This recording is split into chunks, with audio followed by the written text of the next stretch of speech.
Assalamualaikum warahmatullahi wabarakatuh. Salam sejahtera bagi kita sekalian. Selamat sore. Pertama, saya mengucapkan apresiasi yang tinggi dan hormat saya kepada Bapak Kajari Jakarta Utara, para kasih, para jaksa, dan juga jaksa penuntut umum serta staf yang ada. Saya merasakan aroma yang sangat berbeda dari apa yang saya alami di Bareskrim Mabes Polri. Poin pertama, saya akan buka dengan telanjang bagaimana perilaku penyidik Bareskrim Mabes Polri terhadap saya. Saya akan buka, tolong Pak Kapolri, tolong Pak Irwasum, tolong Pak Kabareskrim, Pak Kadif Propam Mabes Polri, Bapak Prabowo Subianto, dan Bapak Wakil Presiden Bapak Gibran Rakabuming Raka. Saya akan buka-bukaan tentang perilaku oknum penyidik Bapak yang selama ini saya menahan diri. Kenapa? Saya sangat terharu ketika diperiksa oleh jaksa penuntut umum. Bayangkan seorang pengacara seperti saya tidak pernah diberikan BAP. Benar kan, Mat? Tidak pernah diberikan BAP. Termasuk BAP saya sebagai tersangka. Saya minta untuk BAP konfrontir setengah mati. Itu pun diserahkan tanpa ada paraf dan tanda tangan saya. Ada apa ini? Ingat, kalian penyidik. Saya akan kejar kalian. Karena pertaruhan saya hidup mati untuk hukum dan saya tidak takut. Dan saya akan kejar, akan saya buka sebuka-bukanya di proses peradilan ini. Kenapa?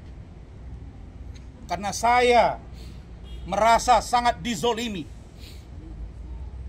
Bayangkan, saya meminta dihadirkan saksi yang meringankan, tidak pernah diperiksa.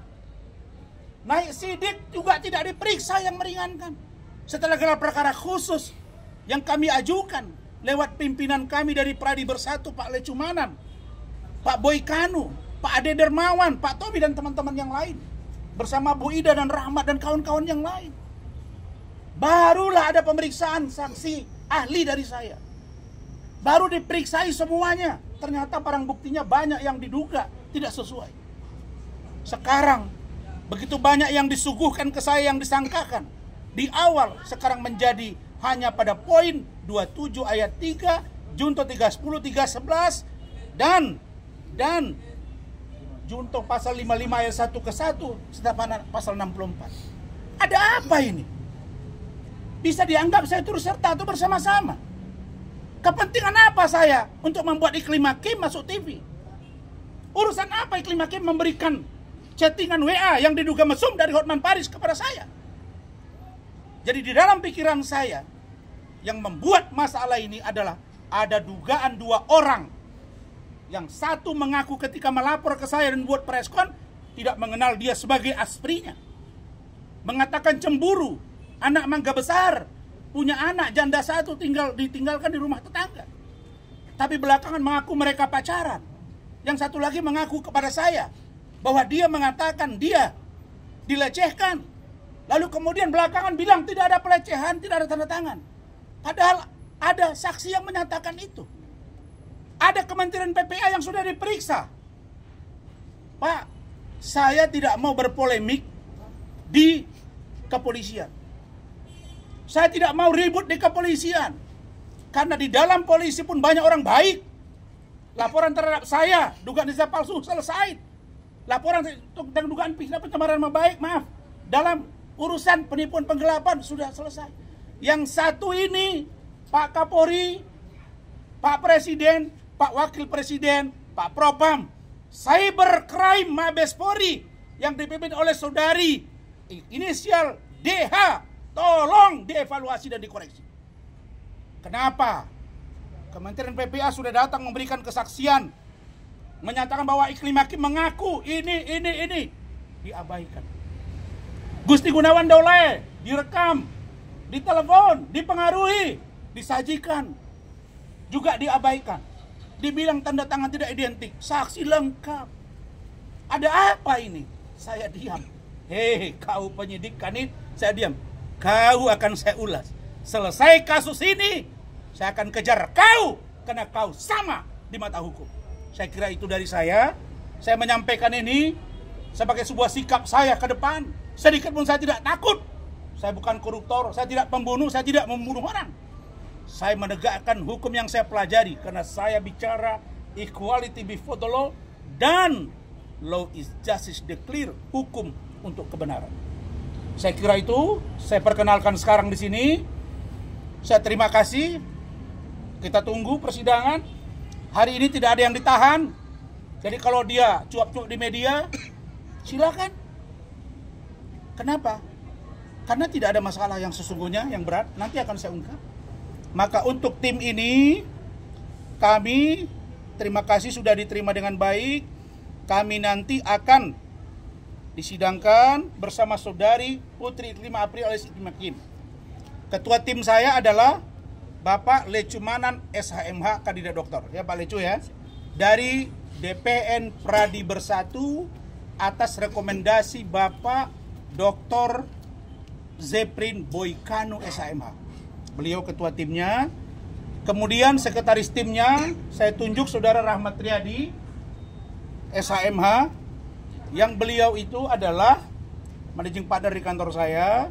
Kemudian wakil ketua dibantu oleh Saudara Rusdi, Saudara Firdaus, Ibu Elida Neti, dan wakil sekretaris dibantu oleh Saudara Gui dan juga oleh Ardik serta Bangkit Pardede. Ini semua akan kita urai. Tolong kalian hadir biar saya pertontonkan bagaimana chattingan si Hotman kepada Saudara Iklim Hakim, yang ini menurut Iklim Hakim ke saya dari Hotman. Saya tidak tuduh benar itu atau tidak, tapi diduga kalau dalam pikiran saya pengakuan dia ke saya dari Hotman. Nah, tapi kalau ini nanti misalnya benar atau tidak, biar hakim yang menilai. Tapi chattingan-chattingan ini akan kami sampaikan. Tadi sudah saya buka terang-benderang di depan jaksa dan semua sudah terurai dengan baik. Barangkali itu dari saya. Silakan Pak Ketua menyampaikan. Ya baik, saya selaku Wakil Ketua Umum ya Pradi Bersatu, ya kebetulan Bang Rasman ini kan ada di organisasi saya. Jadi ya karena Bang Rasman ada di organisasi saya, jadi saya dari pagi saya sudah ikut mendampingin ya tahap 2 ini ya, proses tahap 2 dari Bareskrim hingga ke Kejari Jakarta Utara. Jadi saya mengucapkan terima kasih ya kepada pihak Kejati, Kejaksaan Tinggi Jakarta Kejaksaan Tinggi DKI Jakarta, kemudian Kejaksaan Negeri Jakarta Utara. Nah, saya akan artinya yang akan mendampingi langsung nanti waktu persidangan. Jadi saya juga akan menjadi kuasa hukum pada saat persidangan. Nah, jadi kita akan buka semuanya, ya kan? Kita terima kasih ini hari kepada para staf kejaksaan ya sudah memberikan waktu juga untuk kita menceritakan paling nggak sedikit ya. Nah, nanti untuk disusul nanti ketika ada di persidangan. Jadi saya rasa bukti-bukti, nah kita juga apresiasi ya Kejari karena melihat profesi Bang Rasman ini sebagai advokat, ya kan, bahwa advokat itu kan kalau putusan MK nomor 26 2013 itu bahwa advokat tidak dapat dituntut baik di dalam maupun di luar sidang pengadilan. Nah, jadi kita terima kasih dan apresiasi sekali ya. Artinya kejaksaan ini memang luar biasa gitu ya. Nah, saya rasa cukup ya dari saya. Baik. Selanjutnya Ibu Terima Elida. Kasih. Silakan Bu Elida Neti. Dari saya cuma sedikit, kita mencari keadilan dalam penegakan hukum, sedangkan seorang pengacara aja yang punya hak imunitas tidak dianggap bagaimana orang lain. Ini di sini saya indikasi ya, yang sesuai yang disampaikan Bang Rasman tadi, ada apa sih dengan penyidik itu? Saya hanya membuat pertanyaan besar, ada apa dengan penyidik? Di mana letak proporsionalitasnya? Dia anggap tidak identik tanda tangan. Pertama, ada surat kuasa. Kemudian ada pencabutan surat kuasa. Kok dibilang itu ada tipuan atau tidak mengaku? Nah, di mana letak intelijensinya? Bagaimana konstruksi hukum yang dibangun oleh pihak penyidik? Profesionalitas penyidik itu di mana? Nah, ini sekali lagi tolong kita sama penegak hukum jangan kangkangi cara membuat penegakan hukum itu dengan baik dan benar. Mungkin itu sekali lagi kami tadi diterima dengan baik oleh kejaksaan, luar biasa, membuat kita nyaman.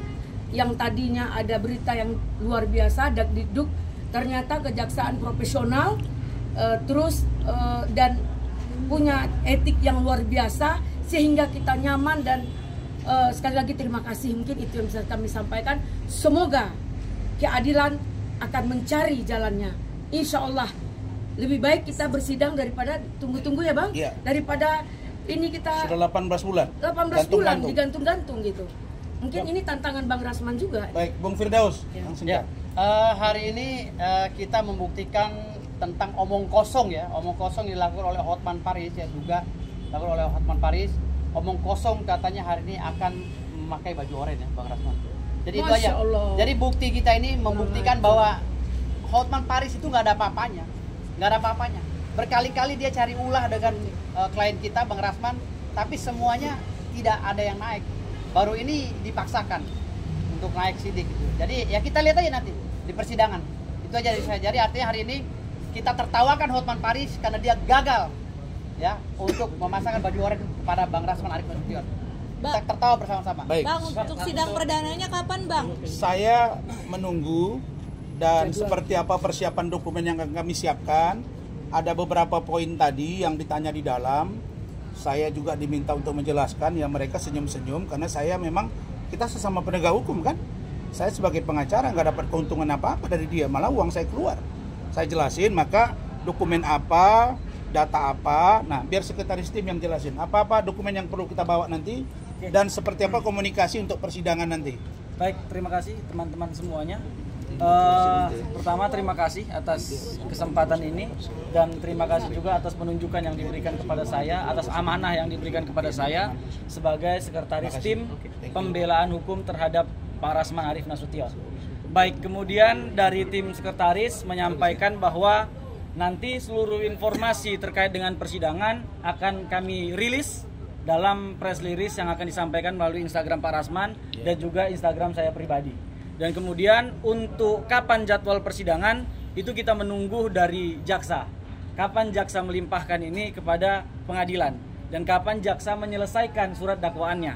Karena memang syarat secara undang-undang itu kami akan diberikan surat dakwaan 3 hari sebelum dakwaan itu dibacakan. Artinya nanti ketika surat dakwaan itu sudah diberikan kepada kami akan informasikan kepada teman-teman media, dan mari sama-sama kita kawal kasus ini. Dan kemudian kami dari tim hukum alhamdulillah sudah mengumpulkan seluruh alat bukti yang insya Allah akan kami bawa nanti di pengadilan. Teman-teman, kami yakin ini adalah sebuah informasi atau berita yang sangat besar dan sangat menarik untuk diinfokan. Pertama, saya mau sedikit buka tentang kasus ataupun perkara ini.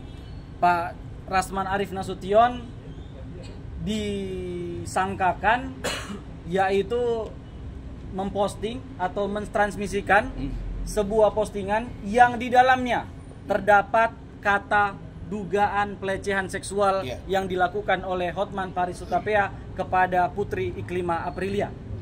Kami sampai dengan hari ini masih memegang teguh dan masih meyakini bahwa SKB 3 Menteri, surat keputusan bersama antara Kapolri, Kejaksaan Agung, dan Kominfo, yang mana terhadap penjelasan pasal 27 ayat 3 dinyatakan secara jelas bahwa bukan sebuah tindak pidana jika apa yang disampaikan dalam postingan tersebut adalah hal analisis dan atau fakta atau kenyataan.